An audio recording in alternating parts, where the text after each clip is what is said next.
Hello বন্ধুরা, online teacher চ্যানেলের পক্ষ থেকে আপনাদেরকে স্বাগতম। আমি তারেক মাহমুদ। আজকে আপনাদেরকে যে বিষয়টি নিয়ে আলোচনা করব তা হচ্ছে এসইওর কিছু গুরুত্বপূর্ণ শব্দ। এই যে আপনারা দেখতে পাচ্ছেন স্ক্রিনে, এসইওর কিছু গুরুত্বপূর্ণ শব্দ নিয়ে আমরা আলোচনা করব। এখানে এক নম্বর আমরা দেখতে পাচ্ছি যে ইউআরএল অ্যান্ড লিঙ্ক। ইউআরএল এবং লিঙ্ক এই শব্দগুলো আমরা প্রায় শুনে থেকেছেন অনেকেই। তাই আজকে আমি আপনাদেরকে প্র্যাকটিক্যাল দেখাবো। তাই আমি google.com গুগল ক্রোম ব্রাউজারে ঢুকলাম। তারপর এখান থেকে আমি internet.graminphone.com এ ভিজিট করলাম। ভিজিট করার পরে এখানে আমরা যে উপর অংশে যেই internet.graminphone.com যে অংশটুকু আপনারা দেখতে পাচ্ছেন, আমি মার্ক করে দেখাচ্ছি। এই অংশটুকু হচ্ছে একটা ওয়েবসাইটের ইউআরএল, মানে অ্যাড্রেস বারে যে অ্যাড্রেসটা থাকে সেটা internet.graminphone.com হতে পারে, বা google.com হতে পারে, বা facebook.com হতে পারে। এই যে উপরের অংশটুকু, অ্যাড্রেস বারের উপর অংশটুকু হচ্ছে ইউআরএল। আরেকটা কথা আমরা এখানে দেখতে পাচ্ছি যে ইউআরএল এবং লিংক। ইউআরএল এবং লিংক। এখন ধরেন আমরা ইউআরএল বুঝলাম, এখন আমাদের বুঝতে হবে লিংক। লিংক হচ্ছে সংযুক্ত কারী ব্যাস। ধরেন আমরা লিংক আছে, আমরা অন্যকে বলি যে ওর সাথে একটা লিংক আছে, মানে ভালো সম্পর্ক আছে এই ক্ষেত্রে। কিন্তু এই ওয়েবসাইটের ক্ষেত্রে ঠিক এমনটাই আছে যে আমরা দেখতে পাচ্ছি এখানে নিচে, এখানে দেখতে পাচ্ছেন যে মাই লিংক নামে কিছু অপশন আছে, দেখতে পাচ্ছেন।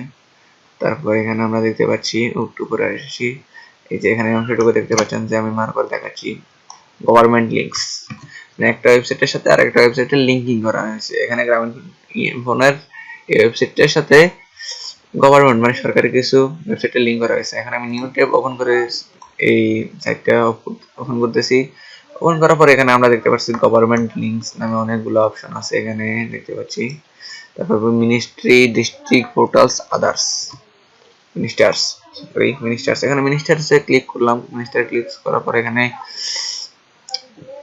বিভিন্ন ধরেন এডুকেশন মিনিস্ট্রি, ওটা এখানে আমরা যদি ক্লিক করি তাহলে ধরেন আবার এখানে দেখি, এখানে নিউ ট্যাব ওপেন করলাম। এটা এখন দেখতেছি আমরা মিনিস্ট্রি অফ এডুকেশন।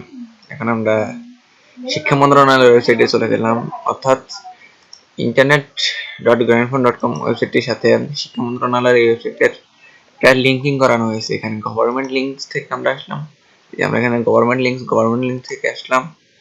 এখানে মিনিস্টার্স থেকে আসলাম। এখানে শিক্ষা মন্ত্রণালয়ের ওয়েবসাইটে, মোট কথা একটা ওয়েবসাইটের এই ভিতরে কোনো অপশনে আরেকটা ওয়েবসাইটের লিঙ্ক করা, মানে সংযুক্ত করাই হচ্ছে লিঙ্ক বা লিঙ্কিং, যেটা আমরা এখানে আমরা দেখতে পাচ্ছি যে ইউআরএল এবং লিঙ্কের যে অংশ আছে ওখানে আমরা এই যে এটার একটা অংশ আপনাদেরকে আমি প্র্যাকটিক্যাল দেখালাম।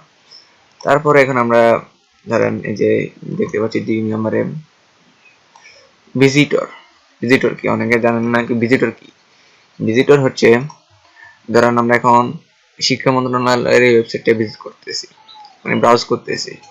আর আমরা ব্রাউজ করাটাই হচ্ছে করার কারণে আমরা এখন শিক্ষা মন্ত্রণালয়ের ওয়েবসাইটের ভিজিটর হয়ে গেলাম।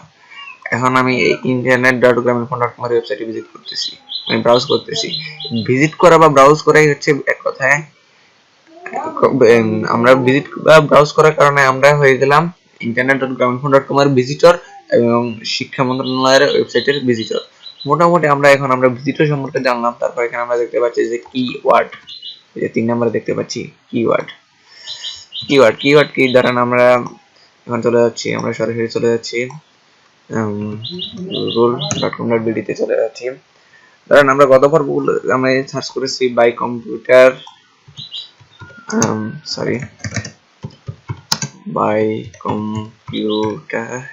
ইন্ডাকা লেনোভো ব্র্যান্ড লিখে আমরা যখন সার্চ করেছি, এই সার্চ করার এখানে প্রত্যেকটা কি আমাদের এই এগুলো কি হয়েছে,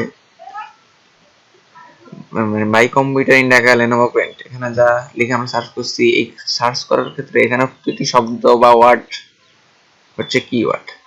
অর্থাৎ সার্চ করার পর মানে যে কিওয়ার্ড গুলো যে শব্দগুলো লিখে যখন আমরা সার্চ করব, তখন ওই এই শব্দগুলো হচ্ছে কিওয়ার্ড। এগুলো হচ্ছে কি আমাদের SEO keyword. Buy computer in Dhaka Lenovo brand, এটা হচ্ছে আমাদের এসইও কিওয়ার্ড।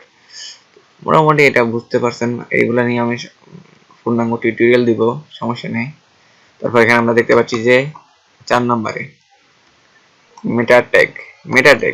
মেটা ট্যাগ অনেকে হয়তো জিজ্ঞেস করতে পারবেন। মেটা ট্যাগ হচ্ছে এমন একটা ট্যাগ যার মাধ্যমে কোনো ওয়েবসাইট বা ওয়েব পেজের সম্পর্কে সার্চ ইঞ্জিন খুব সহজে তার ওয়েব পেজ বা ওয়েবসাইট সম্পর্কে গুরুত্বপূর্ণ তথ্য রাখে। ধরুন আমাদের বাংলাদেশ সরকারের শিক্ষা মন্ত্রণালয়ের ওয়েবসাইট, এই ওয়েবসাইটে আমরা যখন শিক্ষা মন্ত্রণালয়ের ওয়েবসাইট বা শিক্ষা মন্ত্রণালয়ে এই ওয়েবসাইট লিংক লিখে যখন আমরা সার্চ করার ক্ষেত্রে গুগলকে তো আমাদের এই শিক্ষা মন্ত্রণালয়ের ওয়েবসাইটটা এমনিতে চিনে না, তারা একটা ট্যাগ ইউজ করার কারণে শিক্ষা মন্ত্রণালয়ের ওয়েবসাইটটা একটা ট্যাগ ইউজ করার কারণে আমরা শিক্ষা মন্ত্রণালয়ের ওয়েবসাইটটা খুব সহজে পাবো। ধরুন আমরা গ্রামীণফোন.com এর ওয়েবসাইটে নাম জানি না, তখন আমরা গ্রামীণফোন.com জানি না, আমরা গ্রামীণফোন ওয়েবসাইট লিংক লিখে যখন সার্চ করলাম তখন ওই ট্যাগের কারণেই সার্চ ইঞ্জিন থেকে আমরা গ্রামীণফোন ওয়েবসাইটের পাবো, গ্রামীণফোনের ওয়েবসাইটটা পাবো। তারপর এখানে আমরা আরেকটা জিনিস দেখতে পাচ্ছি যে 5 নম্বরে মেটা ট্যাগের পরে হচ্ছে ব্যাকলিংক। ব্যাকলিংক হচ্ছে মানে বিপরীত দিক থেকে লিংক।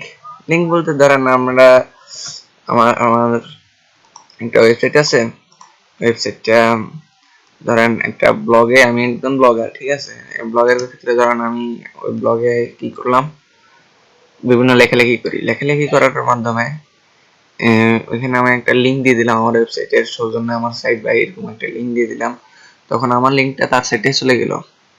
তার সাইটে দিয়ে দেওয়ার কারণে ওইখানে একটা লিঙ্কিং হলো, যা আমরা একটু আগে লিঙ্ক দেখলাম যে এখানে গভর্নমেন্টের একটা লিঙ্ক আছে। তাছাড়া ধরেন আমরা এখানে দেখতে পাচ্ছি গ্রামীণফোনের ওয়েবসাইটে আসলে দেখতে পাচ্ছি মাই link added your on link, sorry এখানে না, এই যে এডিট অপশন আছে এখানে টেক্সটে এখানে হাইলাইট করলাম, ধরেন এখানে bdhacker.net, এটা হচ্ছে টাইটেল, এটা আমি কপি করে নিচ্ছি,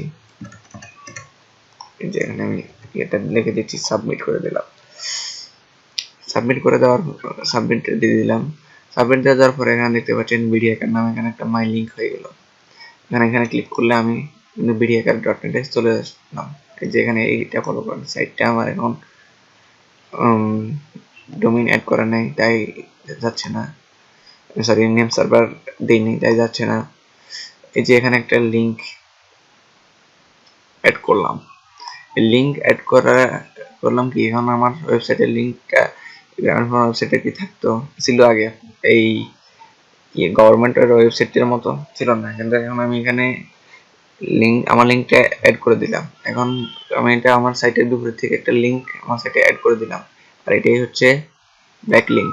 হয়তো আমার ব্যাকলিংকের এটা অনেকে বুঝতে পারছে না, অথবা অনেকে বুঝেন নাই, আমি বিস্তারিত টিউটোরিয়াল দিব, যেহেতু এখানে শুধু এই শব্দগুলো নিয়ে আমি আলোচনা করতেছি।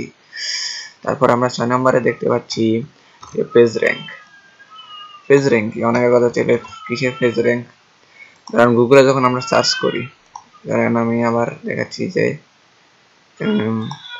By computer in Dhaka Lenovo brand লিখে যখন আমরা সার্চ করেছিলাম, যে এই গুগল এখানে বিভিন্ন রেজাল্ট শো করলো, গুগল একটা পেজ র্যাঙ্ক দিছে, যে পেজ র্যাঙ্ক দেওয়ার কারণে তো এই রেজাল্টটা আমাদের কাছে শো করলো। এখানে গুগল আমাদের এখানে গ্লোবাল ব্র্যান্ড ওয়েবসাইটটার লিঙ্কটা সর্বপ্রথম প্রকাশ করলো, তারপর গ্লোবাল ব্র্যান্ডের আরেকটা পেজ, তারপর এখানে লেনোভো ব্র্যান্ডের ওয়েব পেজটা দিল। মোট কথা এখানে গুগল একটা তাদের পেজ র্যাঙ্ক তৈরি করেছে, মানে যার পেজ র্যাঙ্ক যত বেশি তার সার্চ রেজাল্টটা তার জায়গা ততটা বেশি। পেজ র্যাঙ্ক নিয়ে আমি বিস্তারিত আলোচনা করবো, এখানে শুধু চেষ্টা আপনাদেরকে কিছু বোঝানোর জন্য আমার এই টিউটোরিয়ালটি। তারপরে এখানে আমরা দেখতে পাচ্ছি on page SEO. On page SEO হচ্ছে আপনার ওয়েবসাইটের সাথে সম্পৃক্ত সকল এসইও। অনেকে ভাববেন আমার এসইও তো ওয়েবসাইটের সাথে সম্পৃক্ত করতে হয়, কিন্তু কথাটা এখানে হচ্ছে অন্যরকম। অন পেজ এসইওতে আমরা আমাদের ওয়েবসাইটের বিভিন্ন কোড এডিট করে এসইওটা করে থাকি, বিভিন্ন ওয়েবসাইটের আমাদের নিজের ওয়েবসাইটের কোড এডিট করে এসইওটা করে থাকি। এখানে সবকিছু গুগল এবং বা সার্চ ইঞ্জিনের সাথে আমাদের ওয়েবসাইটের কোডের মাধ্যমে আমরা এসইওটা করে থাকি। তারপরে আমরা এখানে দেখতে পাচ্ছি যে 8 নম্বরে দেখতে পাচ্ছি যে আর্ট অফ পেজ এসইও। এখন কথা হচ্ছে of page SEO. Off page SEO এর দ্বারা নামে আমার ব্লগটার নাম হচ্ছে bdhacker.net।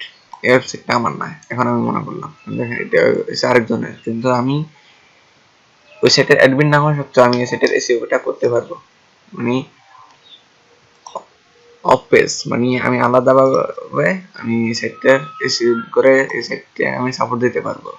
তা নিয়ে আমি বিস্তারিত আলোচনা করবো। তারপর এখানে আমরা 8-9 নম্বরে দেখতে পাচ্ছি যে white hat SEO. White hat SEO, white hat SEO হচ্ছে গুগল বা সার্চ ইঞ্জিনে যেসবগুলো রুলস আছে, রুলস মেনে এসইও করাটাই হচ্ছে হোয়াইট হ্যাট এসইও। সবকিছুর একটা রুলস আছে, সবকিছু রুলস মেনে এসইও করাটাই হচ্ছে হোয়াইট হ্যাট এসইও। আর এখানে আমরা 10 নম্বরে আমরা যেটা দেখতে পাচ্ছি যে black hat SEO. Black hat SEO হচ্ছে গুগল বা সার্চ ইঞ্জিনে যে রুলস আছে সেই রুলস না মেনে বিভিন্ন সফটওয়্যার বা আদার বিভিন্ন অবৈধ পন্থা অবলম্বন করেন গুগলের সার্চ পেজে জায়গা করে নেওয়াটাই হচ্ছে ব্ল্যাক হ্যাট এসইও। মোটামুটি আমি আপনাদেরকে এই 10টা গুরুত্বপূর্ণ শব্দ নিয়ে আলোচনা করলাম। এই 10টা গুরুত্বপূর্ণ শব্দ মাধ্যমে আপনারা খুব সহজেই অনেক বেসিক পেয়েছেন। বেসিক বলতে কি, এগুলো নিয়ে আমি পুরোপূর্ণ টিউটোরিয়াল দিব, তবে হয়তো আমি যখন বলবো যে এটা ইউআরএল লিংক, তারপর meta tag, keyword visitor, back link, page rank, on page SEO, off page SEO, white hat SEO, black hat SEO, এগুলো যখন বলবো অনেকে বলতে পারেন এগুলো আবার কি। সবাই বলবে না, যারা নতুন মানে অনলাইনে নতুন বা এসইও তে নতুন বা ওয়েবসাইট সম্পর্কে জানা না, এমনি যে ফেসবুক চালাতো কিন্তু এখন ওয়েব ডেভেলপমেন্ট এ নতুন, তারা এই ধরনের প্রশ্ন করতে পারেন বা প্রশ্নের সম্মুখীন হবেন, তখন আমাকে আবার বলবেন। তাই আমি অগ্রিম এই টিউটোরিয়ালটি আপনাদের জন্য তৈরি করলাম। সো আপনারা আমার ইউটিউব চ্যানেলটি সাবস্ক্রাইব করবেন এবং আমার ভিডিওটি যদি ভালো লেগে থাকে তাহলে লাইক দিবেন। আর যদি কোনো সমস্যা মনে করেন আপনার এসইও সম্পর্কে, যা আমি 5টা ভিডিও তৈরি করলাম, এই 5টা ভিডিওতে যদি আপনার কোনো সমস্যা থাকে তাহলে আপনি আমার কমেন্ট বক্সে লিখবেন, লেখার পরে আমি আপনাদেরকে অবশ্যই উত্তর দিব। সো টাটা, আজকের মতো আমি বিদায় নিয়েছি। খোদা হাফেজ।